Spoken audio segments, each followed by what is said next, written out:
حضرت زینب رضی اللہ تعالیٰ عنہ کے بھائی یہ سمجھ رہے تھے کہ ہماری بہن کا تعلق سادات قریش ہے، آزاد ہے، جبکہ حضرت زید بن حارثہ رضی اللہ تعالیٰ عنہ غلام زادے ہیں، اور رسول اکرم صلی اللہ علیہ وسلم کا منشا ان دونوں کے نکاح سے اسی موروثی اور طبقاتی تفریق کو ختم کرنا تھا۔ رسول اکرم صلی اللہ علیہ وسلم عملی طور سے طبقاتی اور موروثی تقسیم کو ختم کرنا چاہتے تھے، تفریق کو ختم کرنا چاہتے تھے۔ رسول اکرم صلی اللہ علیہ وسلم وہیں پر بیٹھے رہے اور آپ پر وحی نازل ہو گئی، وَمَا كَانَ لِمُؤْمِنٍ وَلَا مُؤْمِنَةٍ إِذَا قَضَى اللَّهُ وَرَسُولُهُ أَمْرًا أَن يَكُونَ لَهُمُ الْخِيَرَةُ۔ جب اللہ اور اللہ کا رسول کسی چیز کا فیصلہ کر دیں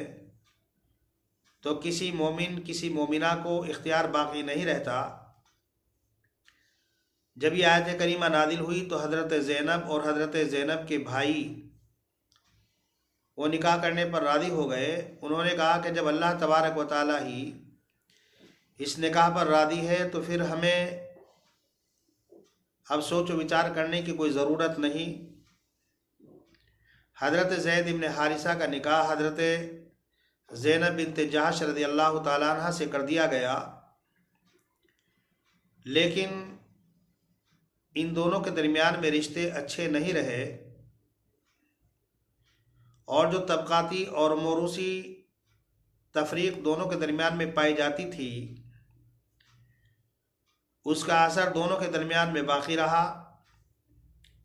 حضرت زید بن حارثہ رضی اللہ تعالی عنہ نے رسول اکرم صلی اللہ علیہ وسلم سے کئی مرتبہ شکایت کی، تلخ کلامی کی، ان کے رویے کی، ان کی تعظیم و توقیر کی، حتیٰ کہ ایک مرتبہ حضرت زید بن حارثہ رضی اللہ تعالی عنہ نے رسول اکرم صلی اللہ علیہ وسلم سے فرمایا کہ اللہ کے پیغمبر میں تو زینب کو طلاق دینا چاہتا ہوں۔ تو رسول اکرم صلی اللہ علیہ وسلم نے ارشاد فرمایا امسک علیک زوجک واتق اللہ، اپنی بیوی کو اپنے پاس روک لو اور اللہ سے ڈرو۔ تقریباً 1 سال تک یہی صورتحال باقی رہی، اور جب نباہ کی کوئی شکل اور صورت باقی نہ رہی تو حضرت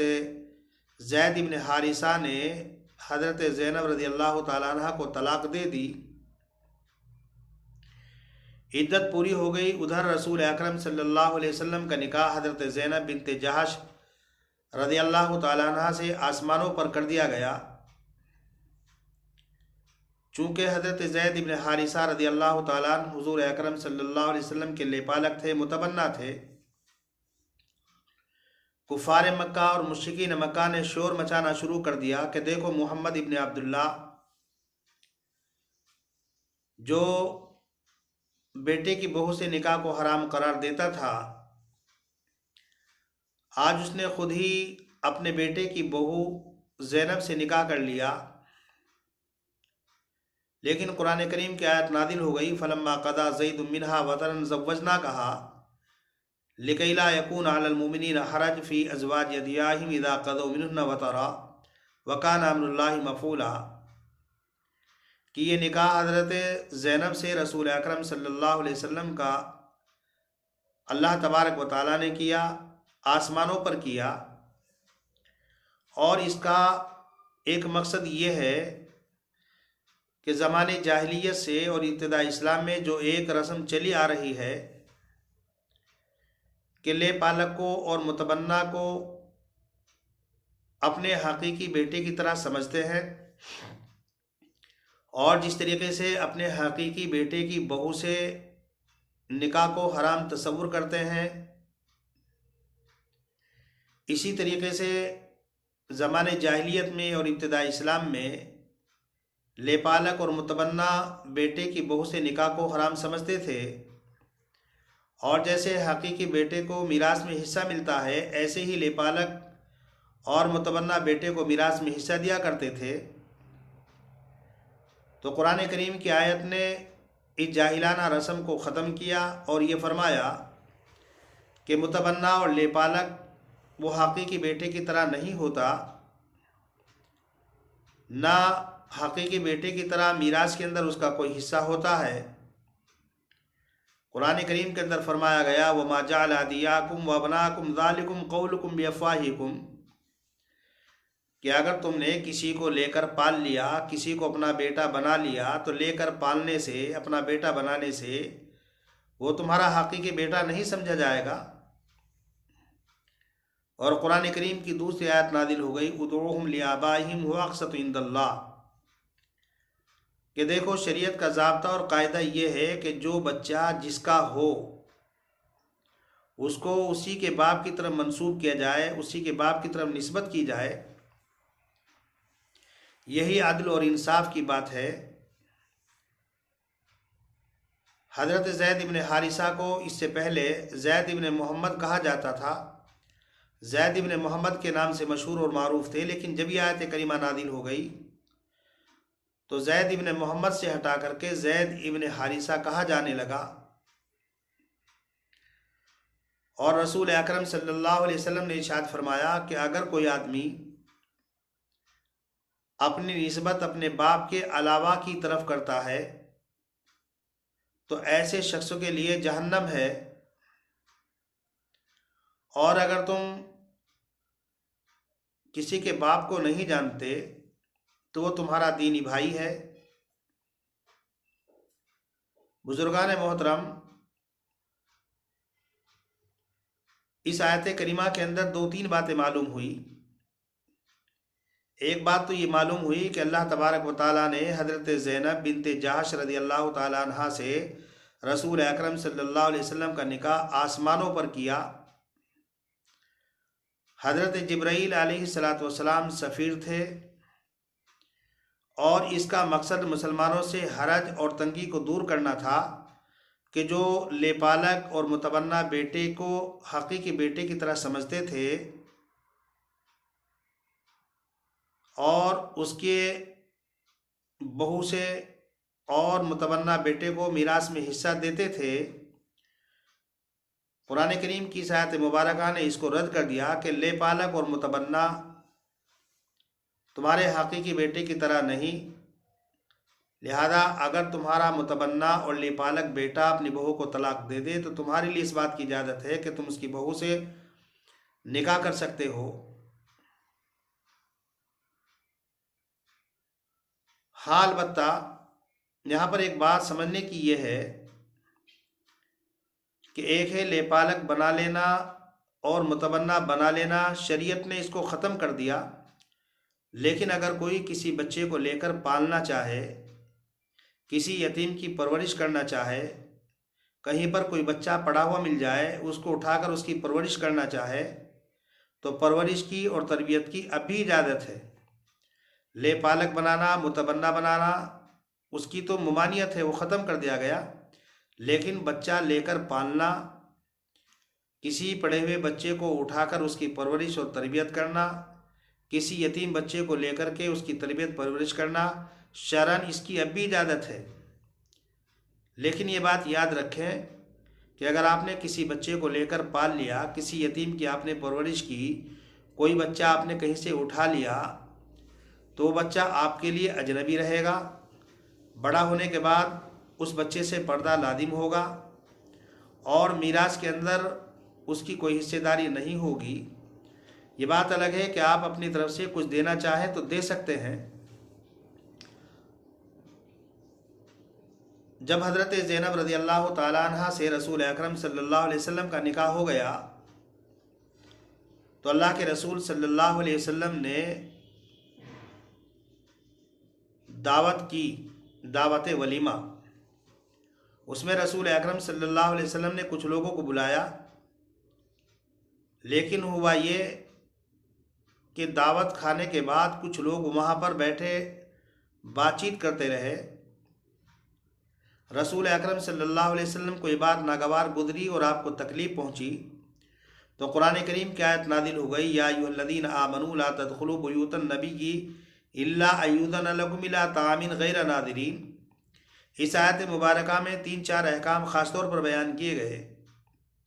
ایک تو یہ کسی کے گھر میں اس کی اجازت کے بغیر داخل نہیں ہونا چاہیے، شرعاً اس بات کی اجازت نہیں کہ بغیر اجازت کے کوئی آدمی کسی کے گھر میں داخل ہو جائے، اور اگر گھر میں جانے کی آپ کو اجازت مل گئی، کسی نے آپ کی دعوت کر دی، تو آپ کے لیے ضروری یہ ہے کہ آپ وقت سے پہلے، کھانا تیار ہونے سے پہلے اس کے گھر جا کر کے نہ بیٹھیں، بلکہ جو وقت کھانے کا انہوں نے دیا ہے، جس وقت آپ کو انہوں نے بلایا ہے، اس وقت جائیں۔ تیسری بات یہ بات معلوم ہوئی کہ جب کھانے سے فارغ ہو جائیں تو وہاں بیٹھ کر کے آپ گپ شپ نہ کریں، کھانا کھا کر کے وہاں سے نکل جائیں، اس لیے کہ اگر آپ کھانا کھانے کے بعد وہاں پر گپ شپ کر رہے ہیں، بات چیت کر رہے ہیں، تو ظاہر سی بات ہے کہ میزبان کو بہت ساری ضروریات ہوتی ہیں، بہت سارے کام ہوتے ہیں، اور آپ کے علاوہ ہو سکتا ہے دیگر مہمانوں کو وہ بٹھانا چاہتے ہوں، بلانا چاہتے ہوں، تو اس بات کی اجازت نہیں۔ اسی کے ساتھ ساتھ میں حضرت زینب رضی اللہ تعالیٰ عنہ سے متعلق ایک بات یہ ہے کہ ایک مرتبہ حضرت عمر، حضرت عائشہ اور رسول اکرم صلی اللہ علیہ وسلم ایک ساتھ کھانا کھا رہے تھے، تو حضرت عمر رضی اللہ تعالیٰ عنہ کی انگلی حضرت عائشہ رضی اللہ تعالیٰ عنہ کی انگلی سے بغیر ارادے کے ٹکرا گئی، تو حضرت عمر رضی اللہ تعالیٰ عنہ نے رسول اکرم صلی اللہ علیہ وسلم سے فرمایا کہ اللہ کے رسول، ازواج مطہرات کے پاس سب طرح کے لوگ آتے ہیں، نیک و بد، تو آپ ازواج مطہرات کو پردے کا حکم دیجئے، لیکن چونکہ رسول اکرم صلی اللہ علیہ وسلم اللہ کے حکم کے بغیر نہ کوئی کام کرتے تھے، نہ کوئی حکم دیتے تھے، چونکہ پردے کے سلسلے میں کوئی آیت نازل نہیں ہوئی تھی، اس لیے رسول اکرم صلی اللہ علیہ وسلم نے ازواج مطہرات کو اس وقت تک پردے کا حکم نہیں دیا۔ لیکن جب حضرت عمر رضی اللہ تعالیٰ عنہ نے اللہ کے پیغمبر سے بات کہی تو قرآن کی آیت نازل ہو گئی، وَإِذَا سَأَلْتُمُوهُنَّ مَتَاعًا فَاسْأَلُوهُنَّ مِنْ وَرَاءِ حجاب۔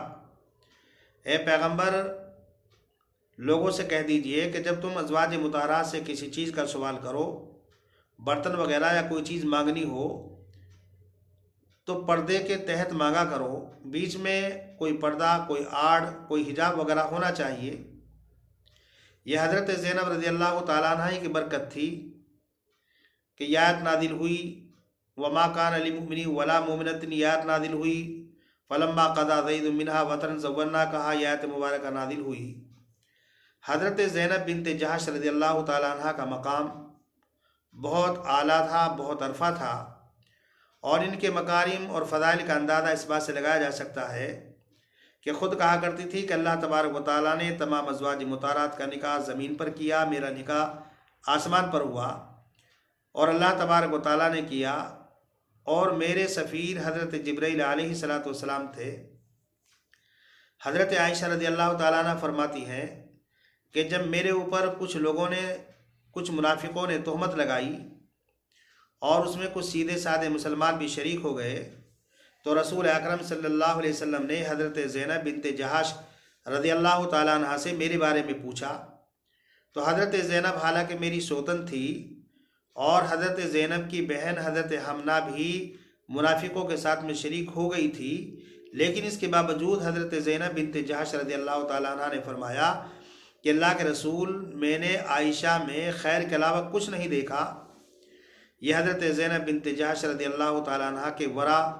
اور پرہیزگاری پر دلالت کرتا ہے۔ حضرت زینب بنت جہش رضی اللہ تعالیٰ عنہ کا جب انتقال ہوا، نہ کوئی دینار چھوڑا، نہ کوئی درہم چھوڑا، اور آپ غربا، فقراء، یتامہ، ضرورت مندوں پر بے حد خرچ کرتی تھی، اسی لیے بعض کتابوں میں آپ کو ام المساکین کہا گیا۔ حضرت عائشہ رضی اللہ تعالیٰ عنہ فرماتی ہیں کہ جب حضرت زینب بنت جہش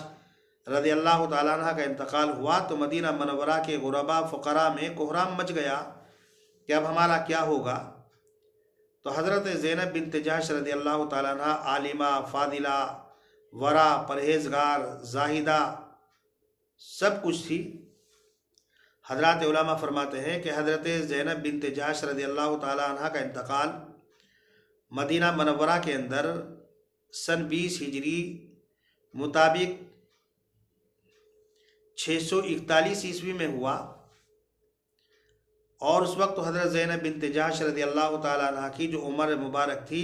وہ 53 سال تھی۔ حضرت امیر المومنین عمر بن خطاب رضی اللہ تعالیٰ عنہ نے آپ کی نماز جنازہ پڑھائی اور آپ کے بھائیوں نے، آپ کے بھتیجوں نے اور آپ کے بھانجوں نے آپ کو قبر میں اتارا، آپ کو بقیع کے اندر دفن کیا گیا۔ حضرت زینب بنت جحش رضی اللہ تعالیٰ عنہ انہوں نے اپنا کفن پہلے ہی تیار کر کے رکھا ہوا تھا اور یہ فرمایا کہ اگر عمر میرے لیے کفن بھیجے تو ان سے کہہ دے کہ وہ اس کو صدقہ کر دیں۔ تو حضرت زینب بنت جحش رضی اللہ تعالیٰ عنہ جن کا مقام بہت اعلیٰ اور عرفہ تھا اور کئی آیات مبارکہ حضرت زینب بنت جحش رضی اللہ تعالیٰ عنہ کے سلسلے میں نازل ہوئی، تو اس سے اندازہ لگایا جا سکتا ہے کہ حضرت زینب بنت جحش رضی اللہ تعالیٰ عنہ کا مقام و مرتبہ، ان کے ورع، زہد، تقوی، صدقہ خیرات۔ آپ کو معلوم ہوگا کہ ایک مرتبہ رسول اکرم صلی اللہ علیہ وسلم نے ازواج مطہرات سے فرمایا کہ تم میں جو جس کے ہاتھ سب سے زیادہ لمبے ہیں، سب سے پہلے مرنے کے بعد مجھ سے اس کی ملاقات ہوگی۔ اب ازواج مطہرات نے اپنے ہاتھوں کی پیمائش شروع کر دی، لیکن حضور اکرم صلی اللہ علیہ وسلم کی وفات کے بعد سب سے پہلے جس زوجہ محترمہ کا انتقال ہوا وہ حضرت زینب بنت جحش تھی، اور لمبے ہاتھوں سے مراد سخاوت کرنا، صدقہ خیرات کرنا تھا۔ چونکہ یہ سب سے زیادہ سخاوت کرتی تھی، سب سے زیادہ صدقہ خیرات کیا کرتی تھی، تب ازواج مطہرات کو یہ بات معلوم ہوئی کہ لمبے ہاتھوں سے مراد ہے سخاوت۔ اور ساتھ ساتھ میں اس سے حضرت زینب بنت جحش کی فضیلت یہ معلوم ہوتی ہے کہ رسول اکرم صلی اللہ علیہ وسلم نے فرمایا مجھ سے ملو گی، جس کا مطلب یہ ہے کہ جنت کی طرف اشارہ ہے۔ بزرگان محترم، ہمیں چاہیے کہ ہم ازواج مطہرات کے حالات زندگی کو پڑھیں، سمجھیں اور ان کے مطابق زندگی گزارنے کی کوشش کریں۔ اللہ تبارک و تعالیٰ سے دعا ہے کہ اللہ تبارک و تعالیٰ مجھے بھی اعمال حسنہ کی توفیق مرحمت فرمائے اور آپ حضرات کو بھی اعمال حسنہ کی توفیق مرحمت فرمائے۔ وما علینا الا البلاغ۔